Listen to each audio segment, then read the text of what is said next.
தற்போதைய அண்மை செய்தி. ஈரோடு கிழக்கு தொகுதி இடைத்தேர்தலில் கடந்த 4 நாட்களாக நடைபெற்று வந்த தபால் வாக்குப்பதிவு நிறைவடைந்துள்ளது. முதியவர்கள், மாற்றுத்திறனாளிகள் என 4 குழுக்களாக பிரிந்து அதிகாரிகள் தபால் வாக்குகள் மூலம் 246 வாக்குகள் பெறப்பட்டுள்ளதாகவும் தகவல் தெரிவிக்கப்பட்டுள்ளது.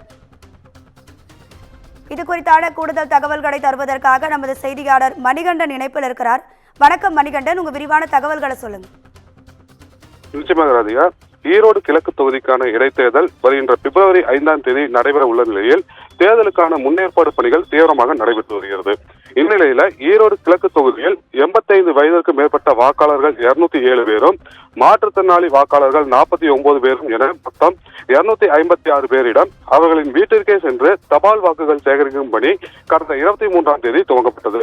இந்த வாக்குப்பதிவிற்காக கடந்த 15ஆம் தேதி வரை 12D படிவம் வழங்கப்பட்ட நிலையில் தபால் வாக்குகளை சேகரிப்பதற்காக 4 குழுக்களும் அமைக்கப்பட்டு பணியில் ஈடுபடுத்தப்பட்டனர். அப்போது தபால் வாக்குகளை சேகரிக்கும் குழுவில் உள்ள அதிகாரிகள் தபால் வாக்கு செலுத்தும் வாக்காளர்களின் வீடுகளுக்கு நேரடியாக சென்று வாக்காளர் அடையாள அட்டையை சரிபார்த்து அந்த விவரத்தை உரிய படிவத்தில் பூர்த்தி செய்வதோடு வாக்காளரின் கையொப்பம் அல்லது கைரேகை பெற்றுக்கொண்டு அஞ்சல் வாக்கு சீட்டினை வழங்கி தபால் வாக்குப்பதிவை மேற்கொண்டனர். கடந்த 23ஆம் தேதியை தொடர்ந்து 24 மற்றும் 25ஆம் தேதிகளிலும் இந்த தபால் வாக்குகள் சேகரிக்கும் பணி நடைபெற்ற நிலையில் இறுதி நாளான இன்றும் காலை முதலே தபால் வாக்குகள் சேகரிக்கும் பணி விறுவிறுப்பாக நடைபெற்று வந்தது. இந்த நிலையில இறுதியாக மணல்மேடு பகுதியில் வசித்து வரும் 103 வயதுடைய முதியவர் பெரியண்ணன் கடைசி தபால் வாக்கு செலுத்தி நிறைவு செய்தார். அதன்படி இந்த தபால் வாக்கு சேகரிக்கும் பணியானது தற்போது நிறைவடைந்துள்ளது.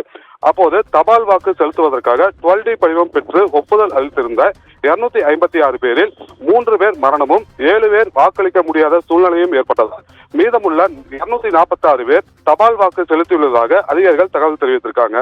இதனையடுத்து பெறப்பட்ட தபால் வாக்குகள் அனைத்தும் ஈரோடு மாநகராட்சி அலுவலகத்தில் உள்ள பாதுகாப்பு அறையில் வைக்கப்பட்டு வாக்கு எண்ணிக்கை மையத்திற்கு கொண்டு செல்லப்படும் என அதிகாரிகள் தெரிவித்துள்ளனர். ராதிகா, உங்க விரிவான தகவல்களுக்கு நன்றி மணிகண்டன்.